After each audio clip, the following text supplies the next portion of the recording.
আমাদের সাথে এই মুহূর্তে ডক্টর নারায়ণ ব্যানার্জি রয়েছেন। নারায়ণ ব্যানার্জি অত্যন্ত প্রসিদ্ধ একজন চিকিৎসক, কিন্তু নারায়ণ ব্যানার্জি ইদানিং সোশ্যাল মিডিয়া ইনফ্লুয়েন্সার হিসেবেও এখন নতুন একটা ডিগ্রি বোধহয় লাভ করেছেন। এবং ট্রোলিং কাকে বলে, নারায়ণ ব্যানার্জি অনেক মেডিসিনের ডাক্তার হিসেবে বহু চিকিৎসা করেছেন, কিন্তু ট্রোলিং তার যে প্রেসক্রিপশন কি সেটা বোধহয় এখন অবধি আবিষ্কার করতে পারেননি। সোশ্যাল মিডিয়ায় ময়ূক এখন সবথেকে বড় প্রশ্ন, নারায়ণ ব্যানার্জি ডাক্তার না পলিটিশিয়ান নাকি সোশ্যাল ইনফ্লুয়েন্সার, কে মানে মাকু শেকু কি আপনি? সত্যি না, একদিকে সব লিন না কে সত্যি আমরাও জানতে চাই। আজকে একদম সামদাম দণ্ডবিধির একটা স্পেশাল এপিসোড স্যার, যাতে আপনাকে স্বাগত। আপনি প্রথমবার আমাদের স্টুডিওতে আসছেন এবং আসার পরই আমরা এমন একটা প্রশ্ন আপনাকে করলাম যেটা সবথেকে বেশি বহুল প্রচলিত হচ্ছে সোশ্যাল মিডিয়াতে। নারায়ণ ব্যানার্জি সত্যি ডাক্তার, মানে শুধু ডাক্তারি করেন, নাকি আসলে উনি পলিটিশিয়ান? ডাক্তারিটা ওনার একটা পার্ট টাইম জব, নাকি আসলে উনি ব্যবসায়ী, নাকি আসলে উনি ফেসবুকই করেন, দিনরাত ফেসবুকেই দেখি? মানে যেভাবে আপনি প্রচার পেয়েছেন, যারা আপনাকে চেনেন তারা জানেন নারায়ণ ব্যানার্জিকে, কিন্তু এই মুহূর্তে আপনি তো একদম সোশ্যাল মিডিয়ার হিরো, সেটা বলতে পারেন, বিতর্কে ভিলেনও। হ্যাঁ, এটা বুঝতে পারি যখন বেড়াতে যাই, তাই না? বেড়াতে গেলে ধরে বেঁধে আমার সাথে সেলফি তুলে নেয়। আর ট্রোলিং কাকে বলে, গত বছর কুণাল ঘোষের সাথে দেখা করার পর পরের দিনটা আমি ফেসবুকটাকে বন্ধ রাখতে বাধ্য হয়েছিলাম, কারণ একটা কথা ছিল যে আমাদের মধ্যে কি কথা হয়েছে বলবো না। তারপর যখন ব্যাপারটা সাকসেসফুল হলো তখন আমি মুখ খুলেছিলাম, কিন্তু সেটা এখনো আমাকে তাড়া করে। যেই আমি কিছু বললাম, ধরুন ফর সামবডি, আমার সাথে একটা ওনার লিঙ্ক জুড়িয়ে দিল, আর আমি যদি টিএমসির ফরে বলি তো টিএমসি হয়ে গেলাম।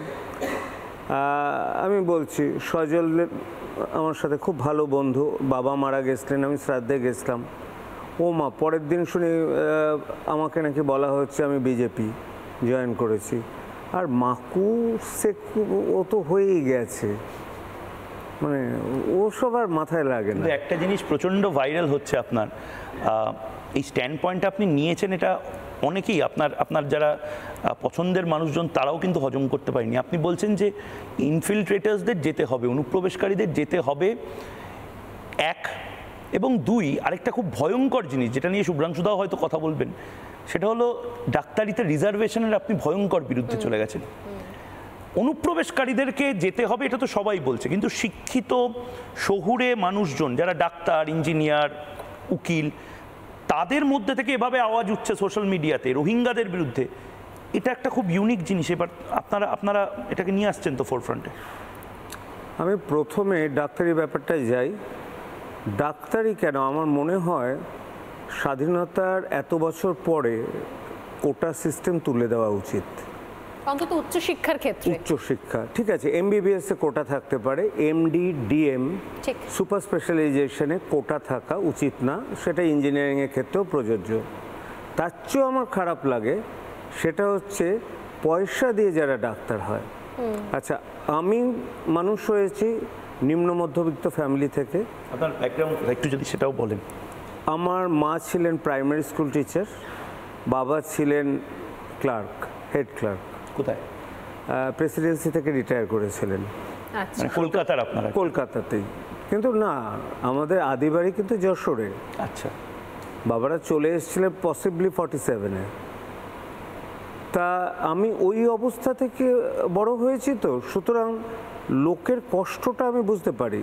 এবং আমাকে প্রথম কয়েক বছর রিক্সায় করে করে বিভিন্ন বাড়িতে গিয়ে আমি কলে যেতাম, এবং সেইটাই যখন আমি দেখি যে আমরা যেভাবে মানুষ হয়েছি, আমরা যেভাবে পেশেন্টদের, মানে অন্তত লোকের দুঃখটা বুঝতে পেরেছি। কেউ যদি 6-7 কোটি টাকা দিয়ে এমডি হয়, 6-7 কোটি, ইয়েস, এনআরআইদের তাই লাগে। আমি রেডিও ডায়াগনোসিসের সিট এনআরআইদের প্রায় 11 কোটি। মানে কলেজে ভর্তি হয়, সেই কলেজে ফিসটা 6-7 কোটি, সেটা হচ্ছে এমডির জন্য। কিন্তু স্যার মানে এমবিবিএস এর জন্য তো মানে কলকাতায় 1 কোটি, কলকাতায় 1 কোটি। মাই গড।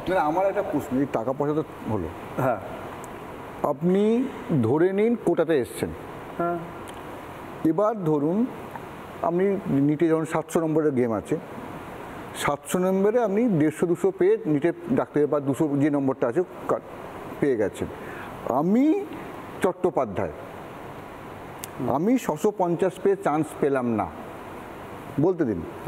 এবার ধরুন যে ছেলেটি মেধার মানে ছাড়া কোটায় চান্স পেল, আমরা কি করব? ব্যাপারটা কি, আমি ব্যাপারটা বুঝুন। একটা অমেধাবী ছেলে ডাক্তার হচ্ছে, সে কি রুগী মারতে পারে? সেটা টাকা দিয়ে ডাক্তার দেখাচ্ছে। ডাক্তারি যখন পড়ানো হয় তাদের 5-6 বছর পড়তে হয়, তারা কিছুটা আপডেটেড হয়ে যায় না, তার মানে হাতুড়ে ডাক্তাররাও তো আপডেটেড হয়ে যাচ্ছে। কিন্তু যোগ্য মানুষ, যোগ্য ছাত্র ডাক্তার আপনি হচ্ছে না। বলছেন 5-6 বছর পরে একটা লোক কিছুটা আপডেট হয়ে গেল, সে আসলে কি জানেই না, অমেধাবী, সে কোনো ক্রমে পেয়েছে 150 নম্বর। শুনুন, মেধার কোনো বিকল্প হয় না, একদম। আর মেধা ছাড়া উচ্চশিক্ষায় আসা উচিত না, না টাকা দিয়ে না কাস্ট দিয়ে। এটা যদি বলতে যাই এটা কেউ মানবে না, সবাই রে রে করে উঠবে একদম। রে করে উঠবে। কিন্তু আমার সাধারণ মানুষ করবে কি?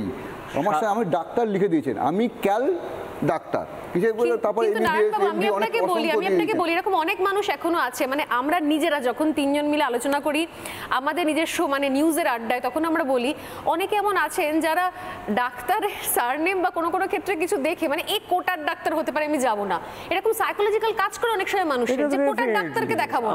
আমি যদি কাউকে এরকম রেফার করি, সে কোটার নয় কিন্তু টাইটেলটা বিদ্ঘুটে, হ্যাঁ হ্যাঁ, লোকে যেতে চায় না। কিন্তু বলুন, আমি ব্যানার্জি বা মুখার্জি, কিন্তু আমি 11 কোটি টাকা দিয়ে আমি রেডিও ডায়াগনোসিস সিটটা কিনেছি, তাহলে তারপরে কি হবে?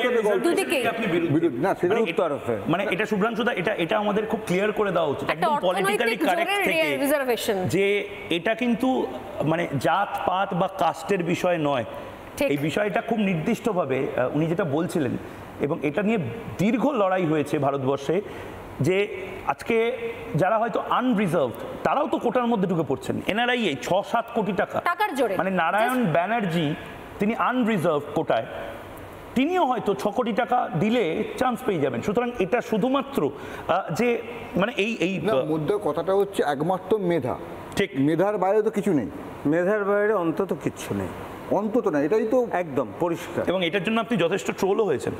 হ্যাঁ, করুক গে, ট্রোলগুলো দেখি না। আমার মনে হয় সবার জানা দরকার, মেধার বিকল্প কিছু হতে পারে না, কোটা তুলে দেওয়া উচিত। বলছেন মধ্য মেধার যে চাষ একটা সময় বামফ্রন্ট করেছে বলে আপনারা লাগাতার শুনেছিলেন, সেটা থেকে আমরা বেরিয়ে আসতে পারিনি। মানে মিডিওক্রেসিকে আমরা খুব সেলিব্রেট করি। এখন তো মিডিওক্রেসিরও ব্যাপার নেই, এখন তো টাকা থাকলে সবই হয়। কটা গভর্নমেন্ট মেডিকেল কলেজ আর কটা প্রাইভেট মেডিকেল কলেজ হচ্ছে দেখুন না, ব্যাঙের ছাতার মতো গজাচ্ছে। প্রাইভেট মেডিকেল কলেজ এবং ইঞ্জিনিয়ারিং ও প্রাইভেট ব্যাঙের ছাতার মতো গজাচ্ছে। ইঞ্জিনিয়াররা বেকার হচ্ছে, এটা কিন্তু একই ক্ষেত্রে ইঞ্জিনিয়ারিং এর ক্ষেত্রে প্রযোজ্য। আমি বলছি যদি একই ময়ূকের কথার সূত্র ধরে আমি বলি, যদি কোটা বাদও দিই, লোকে টাকা দিয়ে ইঞ্জিনিয়ার হয়ে যাচ্ছে, অথচ যারা যোগ্য ব্যক্তি সে দেখা যাচ্ছে র্যাঙ্কের জন্য বা তার আর্থিক সামর্থ্য নেই বলে সে হয়তো ভালো কোনো জায়গায় পড়তে পারছে না, তার র্যাঙ্কটা নষ্ট হচ্ছে, পেছনের দিকে র্যাঙ্কে সে অ্যাফোর্ড করতে পারছে না টাকা দিয়ে পড়াটা। কিন্তু ব্যাপারটা হচ্ছে বেড়ালের গলায় ঘন্টাটা বাঁধবে কে? লোকটা কোথায়? নানা ধরনের কন্টেন্ট দেখার জন্য লাইক করুন, শেয়ার করুন আমাদের ফেসবুক পেজ, সাবস্ক্রাইব করুন আমাদের ইউটিউব চ্যানেল। পাশাপাশি অন্যান্য ব্রেকিং নিউজের জন্য অবশ্যই চোখ রাখুন রিপাবলিক বাংলায়।